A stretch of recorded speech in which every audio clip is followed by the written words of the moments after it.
السلام علیکم ورحمۃ اللہ۔ جمعیت علماء ہند ارشد مدنی کے وفد کا جھنجھانہ ضلع شاملی کا دورہ۔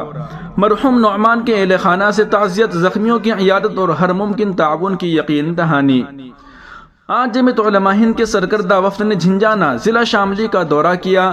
یہ دورہ دہلی میں پیش آئے حالیہ اندوہناک حادثے کے متاثرین سے ملاقات اور ان کے اہل خانہ سے تعزیت و ہمدردی کے اظہار کے لیے کیا گیا۔ وفد نے نعمان مرحوم ابن محمد عمران کے گھر پہنچ کر ان کے اہل خانہ سے گہرے رنج و غم کا اظہار کیا۔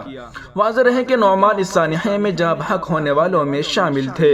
وفد نے مرحوم کے اہل خانہ کو دلی تعزیت پیش کرتے ہوئے جمعیت علماء ہند کی جانب سے ہر ممکن مدد اور تعاون کی پیشکش کی ہے۔ اس سلسلے میں وفد نے زخمی افراد کے متعلق بھی تفصیلات حاصل کی۔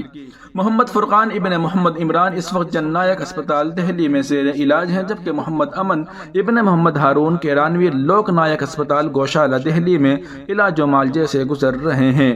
دونوں حضرات زخمیوں کی فہرست میں شامل ہیں، جن کے لیے جمعیت کے رہنماؤں نے جلد صحتیابی کی دعا کی اور اہل خانہ کو ہر ممکن تعاون کی یقین دہانی کرائی۔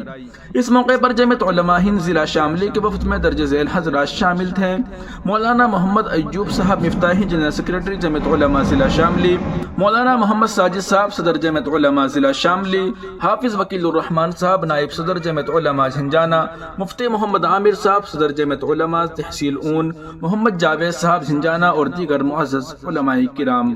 وفد نے اپنے بیان میں کہا کہ جمعیت علماء ہند ہمیشہ انسانی خدمت اور ملت کے غم میں شریک رہی ہے اور آئندہ بھی متاثرہ خاندانوں کے ساتھ ہر ممکن تعاون جاری رکھا جائے گا۔ دوستو، اس اہم رپورٹ کو آپ سن اور دیکھ رہے تھے۔